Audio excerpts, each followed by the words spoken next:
ಚಾಟ್ಗೆಲ್ಲ ಬೇಕಾಗಿರುವಂಥ ಸ್ವೀಟ್ ಚಟ್ನಿ ರೆಸಿಪಿಯನ್ನು ಚಟ್ಪಟ್ ಅಂತ ನೋಡ್ಕೊಂಡು ಬರೋಣ ಬನ್ನಿ. ಬೇಕಾಗಿರುವ ಇಂಗ್ರೀಡಿಯೆಂಟ್ಸು ಖರ್ಜೂರ, ಚಾಟ್ ಮಸಾಲ, ಜೀರಿಗೆ, ಸ್ವಲ್ಪ ಉಪ್ಪು, ಆಮೇಲೆ ಬೆಲ್ಲ, ಹುಣಸೆಹಣ್ಣು.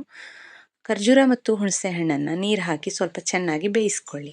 ಹಾಗೆ ಬೇಯಿಸಿದ ಮಿಶ್ರಣದ ಜೊತೆಗೆ ಸ್ವಲ್ಪ ಜೀರಿಗೆ, ಖಾರದ ಪುಡಿ, ಬೆಲ್ಲ, ಚಾಟ್ ಮಸಾಲ ಇವಿಷ್ಟನ್ನು ಹಾಕಿ ಚೆನ್ನಾಗಿ ನುಣ್ಣಗೆ ರುಬ್ಬಿಕೊಳ್ಳಿ.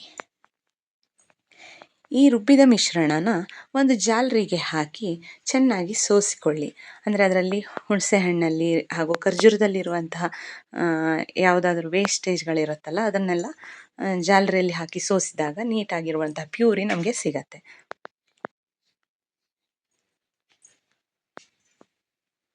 ನೋಡಿ, ಇಷ್ಟು ಮಾಡಿಕೊಂಡು ನೀಟಾಗಿ ನಾವು ಪ್ಯೂರಿಯನ್ನು ತೆಗೆದುಕೊಳ್ಬೇಕು.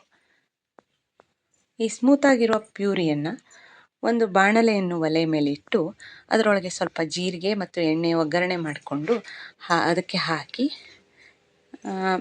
ಬೆಲ್ಲ ಅವಶ್ಯ ಅಂತ ಅನಿಸಿದರೆ ಬೆಲ್ಲವನ್ನು ಮತ್ತೊಮ್ಮೆ ಹಾಕಿ ಚೆನ್ನಾಗಿ ಕಲಕಿ ಚೆನ್ನಾಗಿ ಕುದಿಸಿ,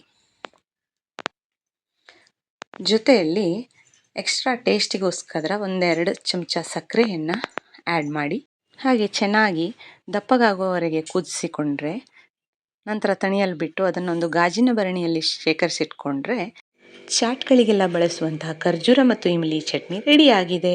ಹೇಗಿತ್ತು ಅಂತ ಕಮೆಂಟ್ ಮಾಡೋದನ್ನು ಮರಿಬೇಡಿ. ಲೈಕ್ ಮಾಡಿ, ಶೇರ್ ಮಾಡಿ. ಏಜಿಸ್ ಕ್ಯೂಟ್ ವರ್ಡ್ ಚಾನಲನ್ನು ಸಬ್ಸ್ಕ್ರೈಬ್ ಮಾಡೋದನ್ನು ಮರಿಬೇಡಿ.